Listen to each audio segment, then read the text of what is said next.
This is my 1965 Mustang that I recently purchased, and when I brought it home, friends and family are asking me,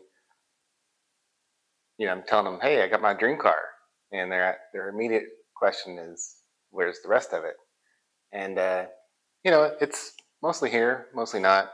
A lot of what you see will eventually go away, but just want to film a quick introduction to the project before I get too deep into it, and so I can kind of document like where it is today, what I plan to do with it, and have something to look back on one day.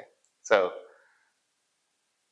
I bought this car with the intentions of getting a 65 fastback Mustang.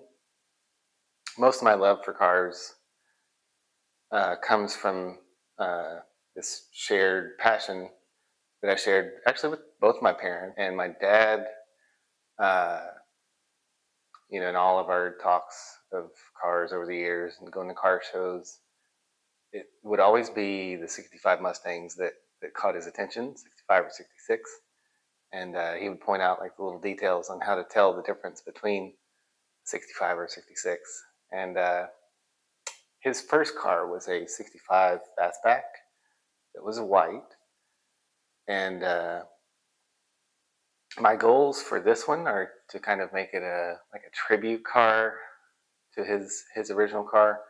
I'm not going for like a concours like restoration or period correct this and that. I do want to just part of my personality. Like I like to modify cars, make them handle better, and especially with a 65 Mustang, there's a lot of modernization you can do to it. So I've got a lot of that in mind, but within a budget. So it's probably going to have a pushrod engine.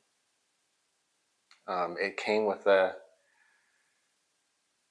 early 302 that's right off camera over there. It's a flat tappet 302 that I'm not sure if I'm going to use.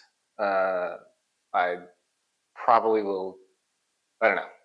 Jury's still out on that, but I do know that I want to probably stick with the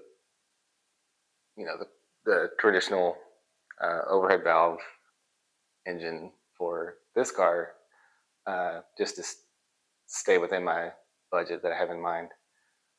You may notice a difference between the car behind me and a 65 fastback, namely that it's not a fastback.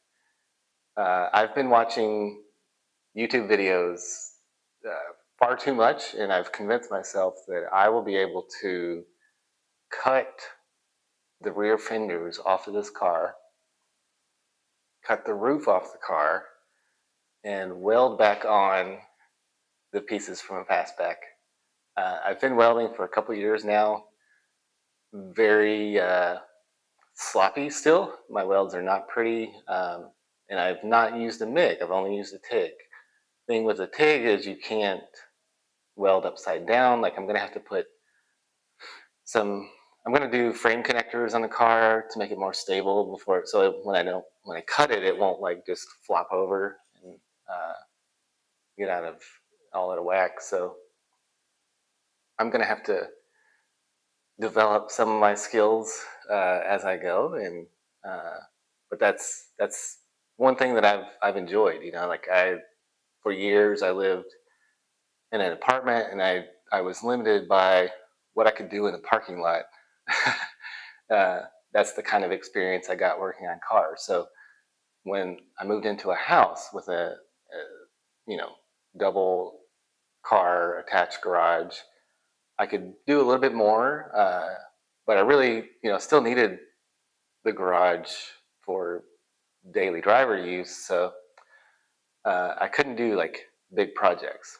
When we moved into this house a few years ago, I finally had a space where I can tie up for months, probably years at a time in this case, to work on bigger projects. So I've expanded my abilities through that in pulling the drivetrain out of a four-wheel drive truck, to change the rear main seal,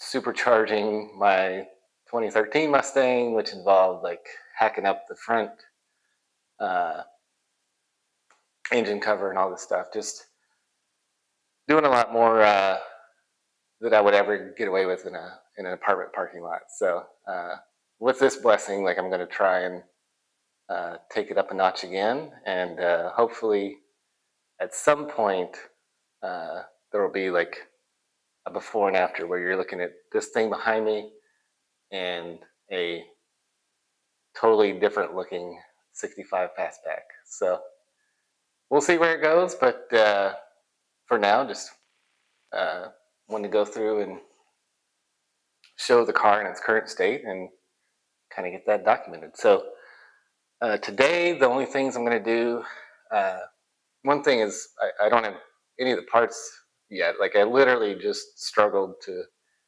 tow this car into the garage. Like those who know me know where I'm at. Like this is up on a hill, and I cannot back up trailers very well at all. So it was quite an adventure. I probably should have filmed it for comedic effect, but I didn't. But somehow I managed to get in here. So the first order of business are to remove the suspension components. You'll see the front ends all stanced out like the kids like these days. I'm not particularly into that look, so I am going to change the entire front suspension. And so today, maybe I want to clean out the inside of the car. There's a lot of miscellaneous bolts just laying around, and just get it kind of cleaned up. Maybe pull the existing suspension off, and then the next step will be working on the Mustang 2 front end conversion. So I'll get cracking on it.